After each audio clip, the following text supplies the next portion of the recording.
Assalamualaikum warahmatullahi wabarakatuh.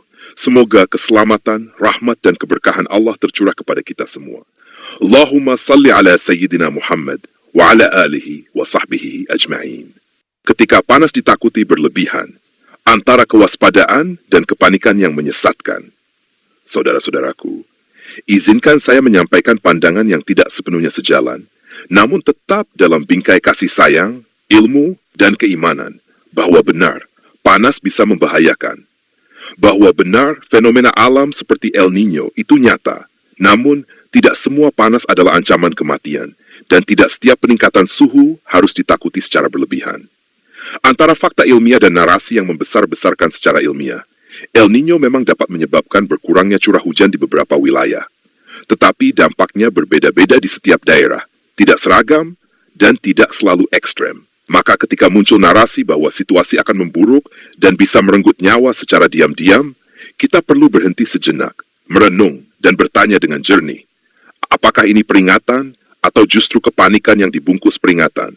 Ilmu mengajarkan kehati-hatian, bukan ketakutan yang melumpuhkan. Hidup tidak harus berhenti karena panas. Saudara-saudaraku, anjuran seperti minum air, menghindari terik, menjaga anak-anak dan lansia, itu semua baik dan benar. Namun ketika sampai pada membatalkan semua aktivitas, menimbulkan rasa takut berlebihan, seolah panas adalah ancaman yang pasti mematikan. Maka disinilah keseimbangan mulai hilang. Bukankah manusia sejak dahulu hidup di bawah matahari yang sama? Petani tetap ke sawah, nelayan tetap melaut, anak-anak tetap belajar. Yang berubah bukan hanya cuaca, tetapi cara kita memaknainya. Perspektif filosofis dan religius. Dalam pandangan iman, panas, hujan, kemarau, semuanya adalah bagian dari sunatullah, ketetapan Allah di alam semesta. Maka takut boleh, waspada wajib, tetapi berlebihan dalam ketakutan justru melemahkan tawakal. Keseimbangan, jalan tengah yang terlupakan. Yang kita perlukan bukan menyebarkan ketakutan, melainkan menyebarkan kesadaran yang proporsional. Minum air, ya. Istirahat saat panas ekstrem, ya. Lindungi yang rentan, ya. Namun, menakut-nakuti seolah kiamat kecil akan datang. Tidak. Menggeneralisasi semua wilayah sama. Tidak. Membuat orang panik. Tidak. Karena informasi yang benar, jika disampaikan tanpa hikmah, bisa berubah menjadi fitnah ketakutan. Kesimpulan saudara-saudaraku, panas bukan untuk ditakuti berlebihan, tetapi untuk dipahami dan dihadapi dengan bijak. El Niño bukan musuh, melainkan fenomena alam yang perlu disikapi dengan ilmu, bukan dengan kepanikan. Refleksi diri. Mari kita bertanya dalam hati, apakah kita menyebarkan informasi karena ingin menyelamatkan atau tanpa sadar justru menakut-nakuti? Apakah kita sudah menimbang dengan ilmu atau hanya meneruskan pesan tanpa memahami?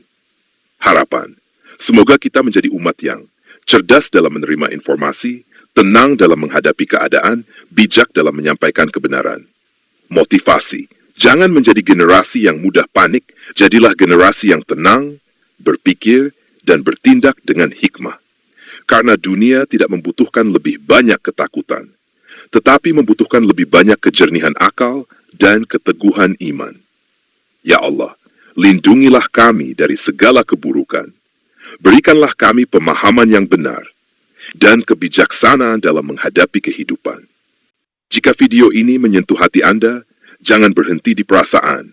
Lanjutkan dengan tindakan. Mari kita belajar bersama, bukan hanya berharap kepada Allah, tetapi juga bergerak menuju ridhanya. Sampai jumpa di renungan berikutnya. Tetap sabar dalam langkah, dan tetap tawakal dalam hasil. Allahumma salli ala Sayyidina Muhammad. Wassalamualaikum warahmatullahi wabarakatuh. Keselamatan, rahmat, dan keberkahan Allah tercurah kepada kita semua.